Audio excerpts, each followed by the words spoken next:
del territorio, ¿sí? Porque no es compartida, es distinta. Lo cual ha generado en España muchísimos casos de restitución internacional de menores. O sea, fíjense cómo una palabra tiene efectos jurídicos abismales con relación a una determinada situación.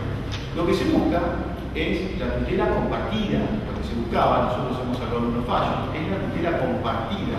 Para lo cual es necesario que haya entre los cónyuges, por eso que acá hacen muchos derechos de familia, haya un diálogo de racionalidad en un grado de comunicación suficiente. Porque a mí me ha pasado un caso, que acá hablamos de democrático, que acuerdan una cosa, y que ningún orador la termina cumpliendo. La semana pasada vinieron la apelación de ambos cónyuges, porque el juez de primera instancia le impuso una multa a ambos cónyuges, porque los dos no habían cumplido y obstaculizaban el sistema de régimen de visitas que habían convenido ellos mismos. Es decir, a lo cual se le dijo, señores, a ver, vamos a ver, ¿qué hicimos nosotros con la psicólogos? Porque conviene una cosa, hacen otra, se quejan porque el juez los obliga a cumplir lo que ustedes convinieron y pretenden dejar sin efecto la multa. Olvídense de la multa, yo lo dejo sin efecto la multa, en la medida que se pongan de acuerdo, porque los que están sufriendo ahí son los niños, que son parte del fruto de ese momento. Bueno, quiero decir que una palabra de la tutela compartida no es para todos los casos, es cuando hay un grado de madurez y aceptación de la ruptura del matrimonio, de la unión convivencial, del vínculo que tienen, que bueno, los dos entendemos que este proceso ha finalizado, es una frustración porque es un proceso que no estaba previsto, imagino, para terminar de ese modo, pero tenemos que salvaguardar a lo que quedó de ese proceso, lo que es fruto de ese proceso, de los niños. Esto es un grado de madurez que a veces, en la lucha difícil que tienen la mayoría de los cónyuges al momento de separarse, genera que los que terminan perjudicados son los propios. Entonces, la tutela compartida, por los casos, imagínense que es distinta. Imagínense lo que pasó en la tutela distinta y la reflexión que yo tengo, la tengo del derecho español a partir de una persona que se especializa en derecho internacional privado, que se dedica a la resolución internacional de menores, que me ponía énfasis en estas circunstancias. Bueno, para no irnos más de tema, vamos a ver que también hay medidas provisionales patrimoniales. A diferencia de las medidas provisionales personales en materia de familia, las patrimoniales ya no son de oficio, son solo a pedido de pago. Y a su vez el artículo se divide en dos cuestiones. A pedido de parte, el juez debe, y a pedido de parte, el juez puede. A pedido de parte, ¿qué puede el juez debe? Evitar defraudar, tomar medidas a fin de evitar defraudar los derechos patrimoniales de los demás. O sea, esto tiene que ver con el desbaratamiento de la sociedad conyugal, sustrayendo bienes, haciendo esas famosas donaciones que se lo dan a los padres, pero a su vez los padres le dan en su fruto al hijo que terminó de donar el bien, o sea, esas cosas que uno ve en la realidad a veces, ¿no? Entonces, solo a pedido de parte, por ser patrimonial, pero el juez debe tomar medidas a pedido de parte para evitar la defraudación de los derechos patrimoniales de los cónyuges. Y a su vez, solo a pedido de parte, el juez puede individualizar bienes o derechos de los cónyuges que, digamos, que constituyen esa sociedad conyugal a los efectos de, bueno, de que tampoco se dilapide en la constitución de los bienes de la propia sociedad conyugal. Esto es lo que nosotros articularíamos como abogados superiores de la diligencia preliminar, de averiguar cuáles son los bienes antes de presentar la diligencia preliminar para evitar que este señor haga algo con la empresa, con los autos de la empresa, con las acciones sociales de una sociedad, etcétera, etcétera, etcétera. Pero lo más interesante de esto, que establece el propio artículo del Código, es que las medidas que tome el juez, ya sean provisionales personales o provisionales de naturaleza patrimonial, van a tener un plazo de duración. El juez va a determinar el plazo de duración también. Y la pregunta que nos hacemos todos es, ¿qué pasa con las medidas provisionales, personales o patrimoniales que se dictan antes de interponer la demanda respectiva? ¿Y esto por qué? Porque el Código Procesal Civil y Comercial de la Nación, el Código Procesal Civil y Comercial de la Provincia de Buenos Aires, en el artículo 107, es un plazo de caducidad era para las medidas que se hubiesen adoptado in limine litis previo a interponer la demanda o la pretensión procesal a través de la demanda. ¿Juega el plazo de caducidad o no juega el plazo de caducidad? Y no, ya no tiene efecto el plazo de caducidad porque el juez le va a dar el plazo de caducidad a la medida cautelar, porque todas las medidas in limine litis, o una vez que se incoó la pretensión procesal, tiene que fijar un plazo de caducidad. Es decir, como abogado puedo pedir una medida provisional, personal o patrimonial previo a incoar la pretensión de divorcio o de nulidad de matrimonio, etc., y que no está sometida al plazo de caducidad de las medidas cautelares del artículo 207. ¿Por qué? Porque el juez le va a fijar un plazo de 6 meses. Por 6 meses vos te vas a quedar en esa casa, por 6 meses él te va a brindar alimentos, y vos en esos meses podés pretender incoar o no la pretensión, es decir, el plazo de caducidad del artículo 207 de esa parte. Bueno, voy a tratar unos aspectos de prueba que están contenidos dentro del propio código, no todos los aspectos de prueba, simplemente me voy a referir a algunos. Simplemente quiero hacer una salvedad metodológica, una salvedad conceptual cuando relacionar. El código prevé muchos medios de prueba, una tabla de prueba también, porque yo lo he abordado muy sintéticamente y hay otro colega que está trabajando en el tema de la prueba del código civil y comercial. Es abogado, y simplemente quiero decir que cuando el código refiere a medio de prueba, en realidad se refiere a fuentes de prueba, y hago este análisis conceptual. ¿Fuentes qué son? Fuentes son los fenómenos, cosas o personas de los que se extrae el conocimiento de un hecho. La fuente es el testigo. El medio para acercar esa fuente al proceso será la prueba testimonial. Una persona presenció con su sentido, oído, olfato, vista, un hecho, va a ser el proceso, no una prueba informativa. El medio para acercar a esa persona que percibió algo por su sentido, mayor de 14 años, salvo ahora en materia de familia, mayor de 14 años, es a través de pruebas testimoniales. Algunas veces vemos que se confunde prueba documental con prueba informativa. El documento que no acompañe con los escritos constitutivos de la nota y lo quiero hacer a través de una prueba informativa. Para lo cual se dice, no señor, ese medio de prohibido de guión, usted tenía que haber creído eso. Lo cual es una tontería, porque el documento se puede traer del llamamiento de autor para sentencia. Y aún después del llamamiento de autor para sentencia en la Cámara se recurso libremente por el 255. Artículo inciso tercero. Pero bueno, lo cierto es que cuando el código se refiere a medios de prueba, en realidad está hablando de fuente, no medios. Instrumentos públicos. La eficacia probatoria, artículo 296. 296. Cuando nosotros estudiamos Derecho Notarial, no sé dónde habrán estudiado ustedes, pero yo estudié en la Universidad de la Facultad de Ciencias Políticas y Sociales de la Universidad Nacional de La Plata, hice el portador de hoja de error. Lo cierto es que cuando estudiamos Derecho Notarial decíamos cuestiones auténticas en una escritura, autenticadas y enunciaciones. Tenemos que determinar qué era lo auténtico, qué era lo que nos hacían separar auténtico, autenticado. Ahora esta escritura analicemos qué es lo auténtico, lo autenticado y la enunciación. Es un ejercicio que nos hacían como trabajo práctico. Lo auténtico son aquellos hechos o circunstancias que realiza el oficial público, es decir, el notario o el escribano, por sí o en presencia suya. Por sí o en presencia suya. Lo autenticado son aquellas manifestaciones que hacen las partes con relación a un determinado hecho, y las enunciaciones son también algunas manifestaciones, pero que no realizan, sino que dicen haber realizado. Por ejemplo, si yo pongo que he recibido ya la suma de $30.000 por esta charla del doctor La Magia, lo ponemos en escritura pública, eso no hace plena fe, ni necesita ser reunido de falso. Basta una mera prueba contraria. ¿Por qué? Porque no pasó ni con la presa, no con todo el escribano la plata, ni él me la dio en presencia del escribano a esa plata. Entonces no tiene fuerza de reunión, no tiene condición suficiente de reducción de falsedad, artículo 393 del código, con relación a ese hecho. ¿Por qué? Porque no es una expresión auténtica. Auténtica es los hechos que pasan en presencia del escribano o que realiza el escribano. Los autenticados es Por ejemplo, una persona que está en uso de su razón.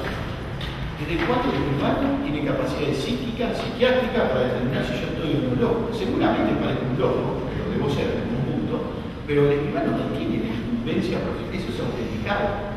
Él dice algo que presiente que yo soy una persona que está en su uso de razón para realizar una donación de esos $30.000 que se lo devuelvo al colegio de abogados de Dolores. Quiero decir, pero no es un juicio que él pueda realizar porque no tiene una incumbencia profesional. Tampoco hace, no tiene un valor probatorio de la fe. O yo traigo un documento trucho y digo, yo me llamo José López o José Pérez. El documento dice, muy bien, qué bien, si acá tengo acredito la identidad con el documento nacional, el señor dice llamarse, pero él no sabe si ese documento es o no es. Por lo tanto, el nuevo código toma esto, esa es la típica pregunta que hacemos a los alumnos con el 979, toma esto y dice lo que estamos diciendo, es decir, que el contenido patrimonial de disposiciones de pago y otras enunciaciones no hacen plena fe. Las enunciaciones que hacen las partes, los contenidos de los pagos, lo típico que nos pasa después, les pasará a ustedes como ejercicio de profesión, es le hemos entregado posesión material de la cosa. Firmamos una escritura pública, ha tenido la posesión material de la cosa. Lo cierto es que la posesión es un hecho, requiere hechos materiales. Está bien, es una enunciación que hacen las partes. Ahora nos encontramos que un juicio de usurpación con relación a ese bien dice, no, pero yo de escritura pública. Acá dice, se me ha dado la posesión. No, eso por su parte dice, la posesión va más allá de lo que sostenimos primero código. Son hechos materiales que tienen que ver, sin ir más lejos, a través de un juicio que en una escritura pública sostenía que se había entregado posesión de la cosa. Lo cierto es que cuando fue a ocupar la casa, la cosa, el inmueble está ocupado. Obviamente el comprador que hizo un juicio de salón. ¿Cuándo lo pudo desalojar? Y 25 años después. 5 años después. ¿Por qué? Porque había menores, porque la municipalidad tenía que encontrar con esos menores, porque en realidad uno se allanó al desalojo y se fue porque era conviviente, el otro se siguió, lo bicicleteó durante mucho tiempo, ya me voy, no me voy, no se fue. ¿Qué terminó haciendo el vendedor? El vendedor terminó haciendo un daño sin perjuicio, perdón, el comprador terminó haciendo un daño sin perjuicio al comprador, al vendedor. Y el vendedor dijo, no, si mi escritura dice que yo te entregué la posesión material. Acá está el ejemplo público. ¿Se dan cuenta lo que quiero decir con esto de los efectos que tiene el efecto práctico procesal del proceso? Entonces, solo los hechos y actos realizados por el oficial público ante él van a pasar en como hacen la fe pública, digamos. Siempre no tengo nada contra el notario, de hecho, la especialización de derecho procesal profundizado lo hacemos en la universidad notarial, pero yo no digo perdónenme si el escribano acá, que los escribanos no dan fe pública, la cobran. El oficial público da fe pública, no, negra, si me cobraste las 50 plata, es más, me pusiste otro monto para pagar unos impuestos. Argentina. Bueno, muy bien. Actas. Ahora, las actas también tienen un valor probatorio. Las actas tienen específicamente un valor probatorio en el artículo 312. ¿Cuáles son las actas, ese valor probatorio que tienen las actas? Los hechos que no están en la lista, hacen seguro los hechos. Sí, veo que Cabareta está.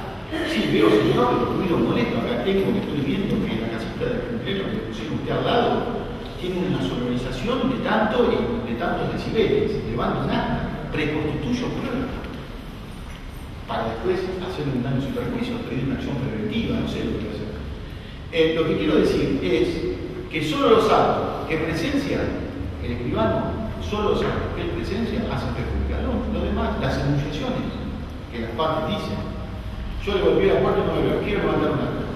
Bueno, yo no vi que haya golpeado la puerta y que la otra parte no valen, no tienen una voluntad negociada, por supuesto, ciertas enunciaciones y son meros hechos correlacionados.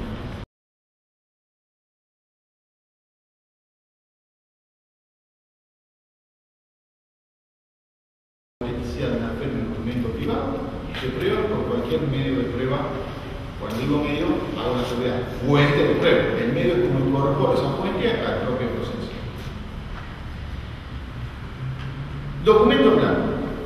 Obviamente, el artículo 315 exige el principio de prueba por escrito.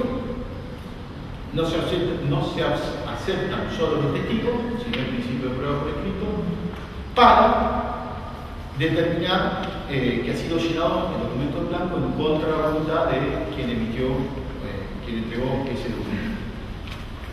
La sustracción del documento en blanco, cualquier medio de prueba vale, aún la testimonial, para acreditar que ese documento fue sustraído y llenado en contra de la voluntad de quien dio el documento en blanco. Fecha cierta. Y la fecha cierta de los instrumentos tiene mucho valor. El instrumento privado tiene mucho valor porque la fecha cierta hace que sea oponible a terceros. Creo que es el 1035, ahora el código de Pérez. La fecha cierta está en el artículo 317. La fecha cierta dice que puede ser acreditado por cualquier medio de prueba, pero le adapta un estándar probatorio de valoración de ese cualquier medio de prueba, porque dice que tiene que ser ese cualquier medio de prueba, cualquiera, testimonial, iniciario, presuncional, cualquier medio de prueba, apreciado rigurosamente por el juez. Ahora, rigurosamente, ¿qué significa? ¿Ir más allá de la sana crítica? Artículo 384, o la sana crítica. No. Lo que entiendo es que la fecha cierta que hace que el instrumento privado sea oponible a terceros puede acreditarse cualquier medio de prueba, pero ante la duda el juez tiene que rechazar la oponibilidad o tiene que rechazar la fecha cierta de ese documento y consecuentemente la oponibilidad, porque requiere que sea apreciado rigurosamente por el propio juez. Bueno, instrumentos particulares. Les aviso que no vamos a hacer recreo, si no vamos todos temprano. Así que si después tienen alguna duda, levantan la mano. Y lo mejor sería terminar la disertación, que se vayan notando las notas y después poder tratar de pensar entre nosotros y darle una respuesta. Instrumentos particulares. Correspondencia. Valor probatorio de la correspondencia. Artículo 319. ¿Qué tema de la correspondencia? Cuando digo correspondencia digo emails, ¿no? Porque hoy la correspondencia es más virtual. No es que te llega la carta de correo. Cuando te llega la carta de correo, porque te están intimando por algo. 319.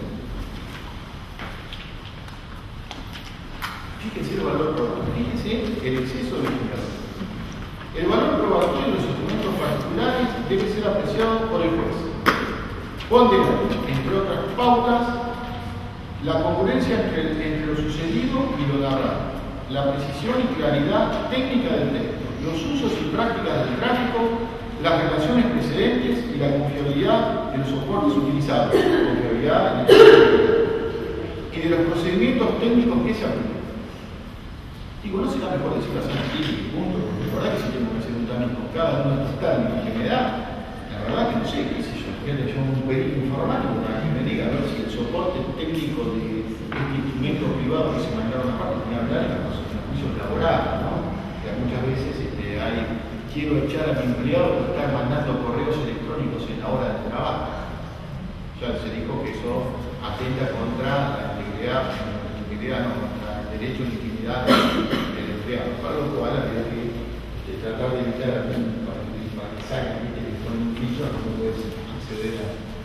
Bueno, lo que quiero decir es que el estándar que explica el artículo 219 es un estándar demasiado amplio. Hubiera preferido que el código dijera la sana.